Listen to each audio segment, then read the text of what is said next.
शेर कैसे बना माँ दुर्गा का वाहन। शेर के माँ दुर्गा का वाहन बनने की कहानी तब शुरू होती है जब देवी पार्वती घोर तपस्या करके भगवान शिव को पति के रूप में पाने की कोशिश कर रही थी। सालों तक तप करने के बाद माता पार्वती को भोले भंडारी अपनी पत्नी के रूप में अपना लेते हैं। इसी बीच तपस्या की वजह से माँ पार्वती का रंग काफ़ी काला पड़ गया था।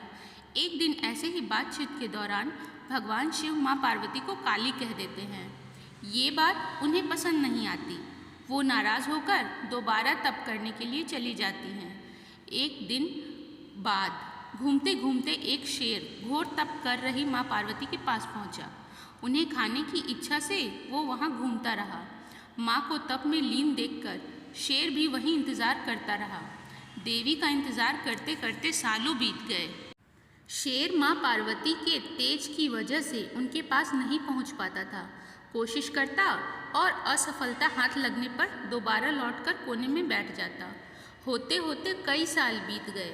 माँ के तप से खुश होकर भगवान शिव प्रकट हुए और माँ से मनचाहा वर मांगने को कहा। देवी पार्वती अपना गोरा रंग वापस चाहती हैं। भगवान ने आशीर्वाद दिया और वहाँ से चले गए। वरदान मिलते ही माँ पार्वती नहाने के लिए चली गई। नहाते ही उनके शरीर से एक और देवी का जन्म हुआ जिनका नाम कौशिकी पड़ा। उनके शरीर से काला रंग भी निकल गया था और माँ का रंग पहले की तरह ही साफ हो गया। इसी वजह से माता पार्वती का नाम माँ गौरी भी पड़ गया था। नहाने के कुछ देर बाद माँ की नज़र शेर पर पड़ी। शेर को देखते ही उन्होंने भगवान शिव को याद किया और शेर के लिए भी वरदान मांगा।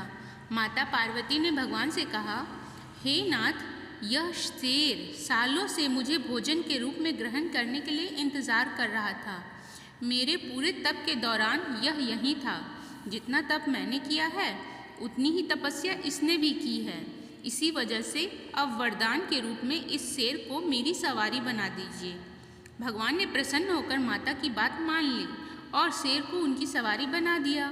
आशीर्वाद मिलने के बाद माता शेर पर सवार हो गईं और तभी से उनका नाम माँ शेरों वाली दुर्गा पड़ गया।